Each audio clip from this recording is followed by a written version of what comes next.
जबलपुर में सन 93 में पंच कल्याणक गजरत महोत्सव का वह समय था और उस समय आरिका संघ भी लगभग पूरा उपस्थित था और गुरुदेव स्वाध्याय कराते थे और प्रातःकालीन कुछ ऐसी तत्व चर्चा चल रही थी। उस तत्व चर्चा के दौरान एक सज्जन ने कहा कि महाराज, मोक्ष मार्ग में मार्गदर्शन किससे लेना चाहिए। मैं वहीं बैठा था, मैं भी बहुत उत्साहित था, उत्सुक था कि अब आचार्य महाराज इसका समाधान क्या देते हैं। बहुत सटीक उत्तर उन्होंने दिया था कि मोक्ष मार्ग में मार्गदर्शन किससे लेना चाहिए, यह जिज्ञासा थी। और उसके समाधान में गुरुदेव ने कहा कि मोक्ष मार्ग में निर्देशन मार्गदर्शन उससे लेना चाहिए जो विजित मना हो। समझ रहे, जो विजित मना है उसी से मार्गदर्शन लेना चाहिए। अभी भी वह शब्द मेरे अंदर गूंज रहे हैं।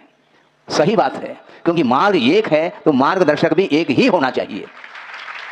मार्ग अनेक हो तो मार्गदर्शक भी अनेक हो सकते हैं, किंतु मार्ग एक है, इसमें पगडंडी बिल्कुल नहीं, ध्यान रखिए आप। क्योंकि पगडंडी यदि होगी तो निश्चित रूप से भटक जाएंगे, अपने आप को संभालना बहुत कठिन है। इसलिए मार्ग अनेक नहीं, मार्ग एक है। और मैं विशेष बात आपके सामने ये कहना चाहता हूं, मुझे मार्ग बनाना नहीं, किंतु गुरुदेव ने जो मार्ग दिया है उस पर चलने की बात है। उस मार्ग पर मुझे भी चलना है और आप लोगों को भी चलना है। इसलिए आप आए हैं दूर दूर से, किंतु आपके लिए हम मार्ग बनाएंगे नहीं।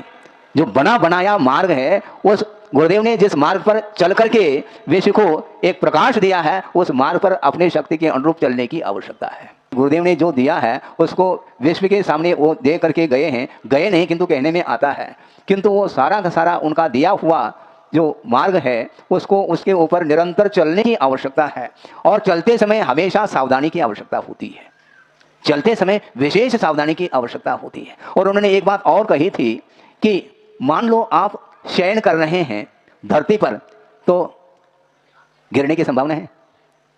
यदि मान लो किसी तख्त पर यदि आप लेटे हैं तो संभावना है गिरने की, किंतु धरती पर यदि मान लो आप शयन कर रहे हैं तो वहां पर गिरने की कोई बात ही नहीं है। और चल रहे हैं तो उसमें भी असावधानी हो सकती है, ठोकर लग सकते हैं और गिर सकते हैं, और उसमें भी ज़्यादा हानि नहीं होगी। और उससे मान लो कोई बाइसिकल पर चल रहा है, उससे यदि मान लो कोई एक्सीडेंट हो जाए तो उसमें भी ज़्यादा नुकसान नहीं होता। और मान लो 4 व्हीलर पर जा रहे हैं, बाई कार है, बाई बस है, आदि आदि, उसमें और ज़्यादा जो है ना गंभीर स्थिति बन सकती है। और यदि मान लो आप फ्लाइट से यात्रा कर रहे हैं और उसमें यदि मान लो एक्सीडेंट हो गया, फिर अंत्येष्टि की भी कोई आवश्यकता नहीं पड़ेगी। इसलिए हमें बहुत सावधानी के साथ चलने की आवश्यकता है। और सावधानी यदि नहीं है तो संभालना, अपने आप को संभालना भी बहुत कठिन और दूसरे को संभालना तो बहुत अत्यंत कठिन होता है।